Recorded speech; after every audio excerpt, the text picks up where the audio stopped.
Enquanto Dabura e Mahoraga elevam a batalha a um nível que desafia a própria física, o verdadeiro ponto de ruptura não vem da velocidade subliminal, vem de uma sombra observando tudo de fora. Quando a diplomacia começa a ruir, o mundo caminha para o caos e ele surge. Yuji Itadori, o feiticeiro mais poderoso dessa era. Não como herói, não como mediador, mas como alguém que já sabia que isto iria acontecer. Capuz abaixado, mãos unidas, sangue perfurante disparado. Não para matar, mas para dominar. A guerra começou e Yuji não entra em cena como um salvador, mas como um deus da ultraviolência. Quer saber tudo sobre o retorno de Yuji Itadori? Então se liga que eu vou falar nisso agora.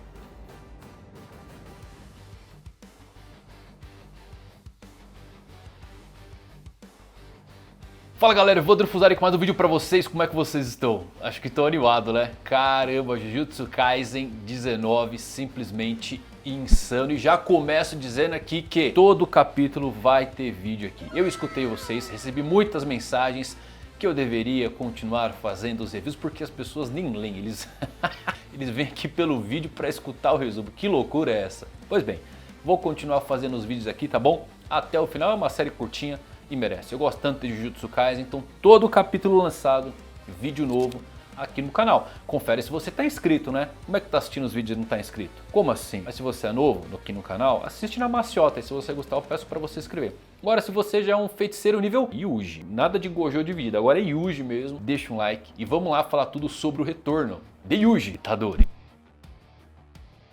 Então vamos lá meus amigos feiticeiros, pela primeira vez Dabura se sentiu subjugado por um inimigo. Isso aconteceu porque Mahoraga se adaptou completamente à sua técnica amaldiçoada. Mas ao mesmo tempo adicionou uma camada de complexidade ao personagem Dabura, algo que ele tanto ansiava. Agora chegou a hora dele ressurgir como um guerreiro que pode superar suas próprias limitações. Antes Dabura nunca havia conseguido fazer isso e é por isso que ele nunca gostou de lutar. E é como eu disse nos vídeos anteriores, ele é muito mais como Satoru Gojo, solitário no topo da cadeia alimentar. Agora que Dabura vivenciou isso em primeira mão, ele está começando a entender o verdadeiro significado de lutar. E o que significa de fato ser um guerreiro. E é então que temos uma revelação interessante, porque pela primeira vez Dabura dançará pelo campo de batalha em velocidades subluminais. É sobre essas coisas que eu amo o Jujutsu Kaisen. Akutami é definitivamente um nerd de física e matemática. A composição dos poderes de Jujutsu Kaisen é genial. Basta ver o ilimitado de Gojo, é uma alegoria à aplicação física do paradoxo de Aquiles e a tartaruga. Ou então um dos golpes que eu acho mais fascinantes de todo o mundo dos animes, que é a esfera perfeita de Yorozu. Quem lembra da Yorozu? A mulher apaixonada por Sukuna, que nem era assim tão importante, mas que tinha um golpe que eu simplesmente fiquei de queixo caído. Um círculo perfeito, que pode parecer nada. Porém, a composição teórica por trás disso é fascinante. Um círculo perfeito só é possível na matemática teórica, porque um círculo perfeito é uma forma que possui uma quantidade infinita de pontos, todos equidistantes do seu centro. Isso significa que não importa qual ângulo de ataque você venha, seu primeiro ponto de contato sempre será um único ponto infinitamente pequeno. E por isso que essa esfera oblitera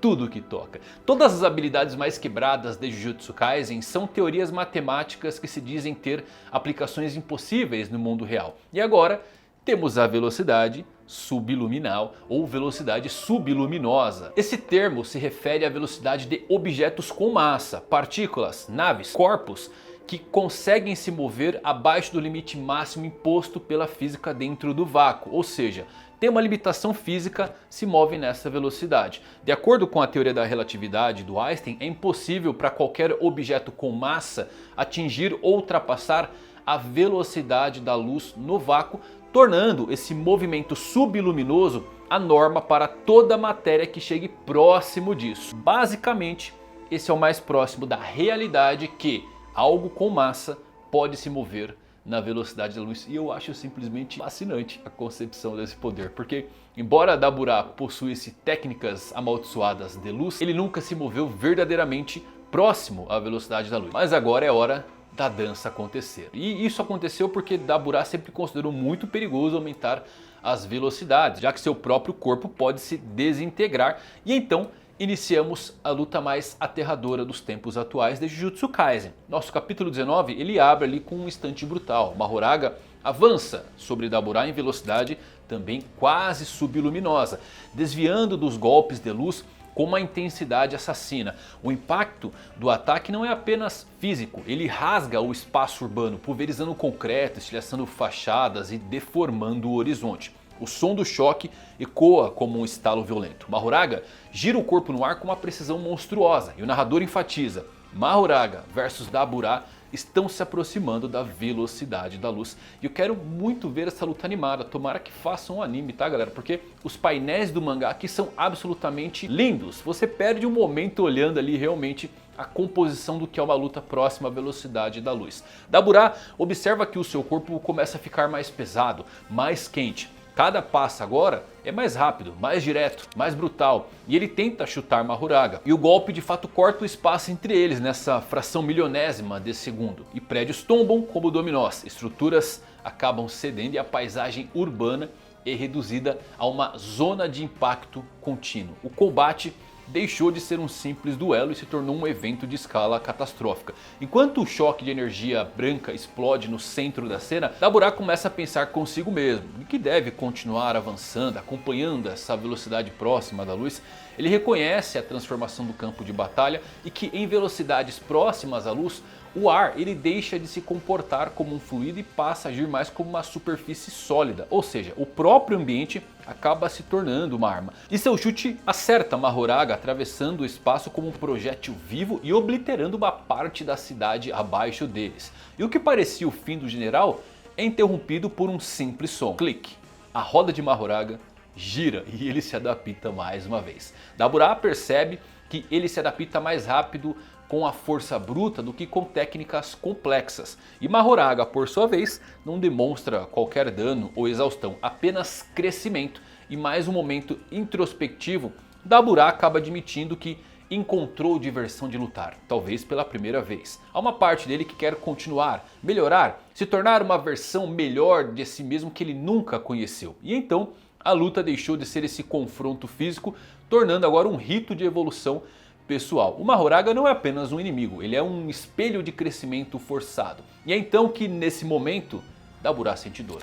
A perna que ele usou para chutar o general não existia mais. Foi desintegrada pelo movimento subluminal. Ele observa o próprio corpo e avalia como isso atrapalharia. Sem hesitar, completa mentalmente. Melhor cortar fora. Porém, Dabura tem um momento de epifania e reflete. Não é apenas energia amaldiçoada comum. E se lembra de que ofereceram um tratamento especial para curar Maru e Cross.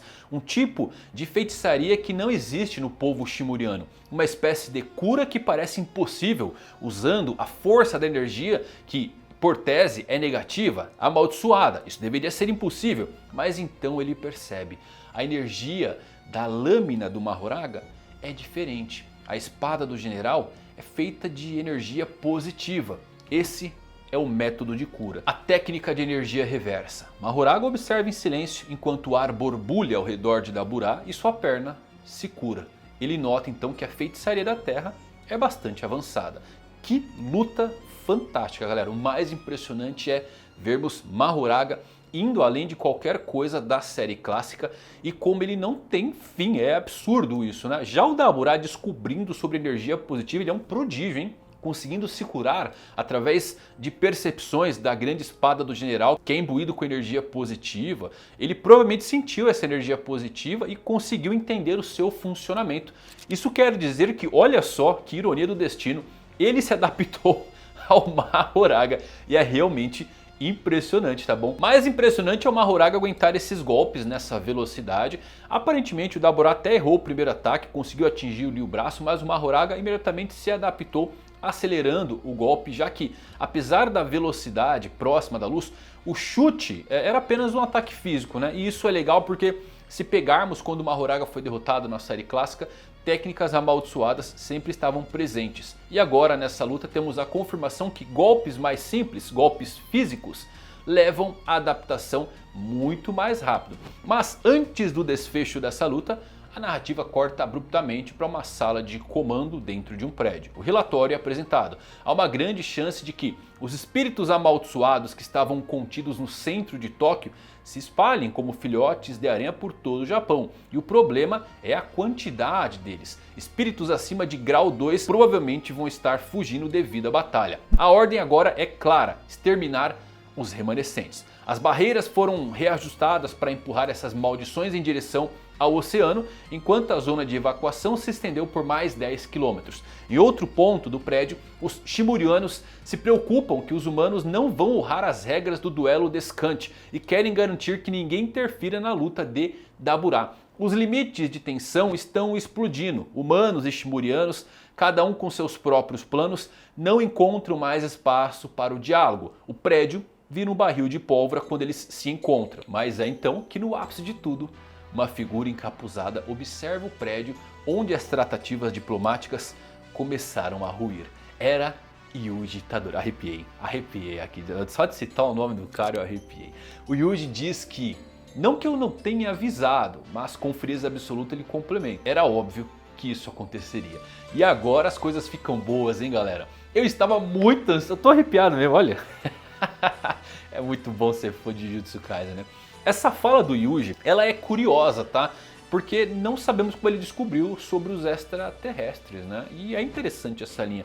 Será que pode estar relacionada a conversa dele com o Yori Okotsu? Talvez não sobre intenções, mas forçando aí a coexistência que pode ter sido o que eles discutiram. Porque se lembrem, o Yuji no final de Jujutsu Kaisen, ele ofereceu para o Sukuna a chance dele voltar para dentro do seu corpo para que eles pudessem viver juntos. Mesmo depois de traumatizá-lo como um louco, ele ainda ofereceu isso ao Sukuna. Então faz sentido que o Yuji sempre escolheu a coexistência. Agora a melhor parte: a sombra do capuz faz ele parecer o Satoru Gojo com sua icônica bandana cobrindo seus olhos. E então, antes de recuperarmos o fôlego, Yuji junta as palmas da mão e dispara o sangue perfurante que, uau, a escala disso é surreal. Basicamente todo o prédio, todas as janelas explodem com gavinhas de sangue. Todos dentro deles são atingidos, mas o mais importante é notar que os golpes não são letais. Yuji mirou nas mãos que carregavam armas, nas pernas, tudo para impedir que eles continuassem lutando entre si, seja humano, seja Shimuriano e, mais uma vez, uau. Vamos lá, galera, essa técnica do Yuji é uma extensão da manipulação de sangue, que é uma técnica herdada, transmitida na família Kamo. A manipulação de sangue, talvez muitos não lembrem disso, tá? É uma das Big Three dentro da série clássica, ao lado do que? 10 Sombras e Ilimitado. Sim, ela é forte também, ela só não foi muito explorado porque não acompanhamos muito da família Kamo e ficou mais restrito ao uso de Shozo, né? E o Yuji, como consumiu seus irmãos das Pinturas da Morte, criada pelo Kenjaku, que usou o corpo de Noritoshi Kamo, herdeiro dessa técnica séculos atrás, agora o Yuji ele tem uma relação simbiótica, muito semelhante com o Sukuna. Assim como o Sukuna podia usar o seu poder através do corpo do Yuji,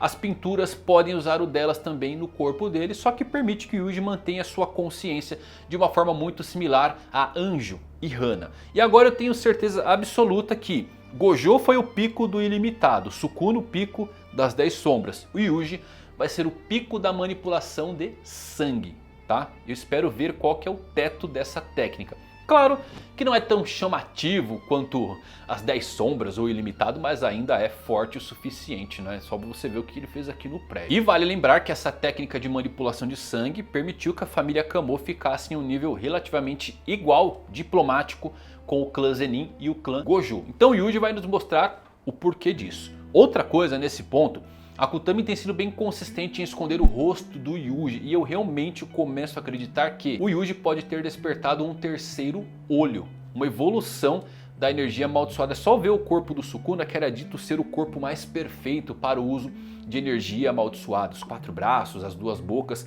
lembrando inclusive aqui bastante o corpo dos Shimurianos. Eu acho que o Yuji pode ter evoluído, tá bom? E despertado esse terceiro olho aí, trazendo esse conceito da divindade dos Shimurianos, que eles vão acabar encontrando no Yuji. E vamos lá, 68 anos, matando o espírito amaldiçoado, expansão de domínio quebrada, manipulação de sangue, ataques direto na alma, um rei do Black Flash, pode usar todas as habilidades do Sukuna é o feiticeiro mais poderoso da atualidade agora, galera. Contemplem Yuji Itadori. E eu realmente espero que mostrem mais da expansão de domínio desta vez, que pelo menos dei o nome a ela, porque não foi mostrada na série clássica, mas só foi mostrado basicamente que ele consegue desmontar a alma na sua expansão de domínio. Eu espero uma explicação um pouquinho maior. Eu gostaria de ver a manipulação de sangue envolvida também no domínio do Yuji, tá? Assim como Yuta imbuiu sua expansão de domínio com a escada de Jacó, lembram? É uma combinação pra lá de insana. Mas bem, finalmente Yuji chega no campo de batalha e vai lutar. Os Timurianos vão contemplar em primeira mão a fúria do seu deus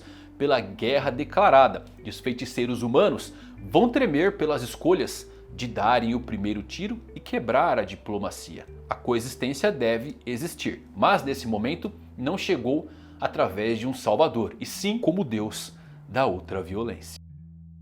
Simplesmente fantástico. Tô empolgado demais, tô arrepiado até agora, só da volta do Yuji. Poucas séries fazem isso com nós, né? Jujutsu Kaisen módulo é de fato uma série muito legal, muito boa. O pico da escrita de Akutami. E agora eu quero ver o pico de poder de Yuji, que sem dúvidas deve estar no nível sim de Sukuna e Gojo pelo tempo que ele ficou por aí. Meus amigos, o bicho vai pegar, viu? Se você gostou desse vídeo, deixa um like. Não esquece de conferir a sua inscrição. E eu voltei. Vocês pediram, vamos ter review de Jujutsu Kaisen módulo até o final da série. Obrigado por assistirem. Até a próxima.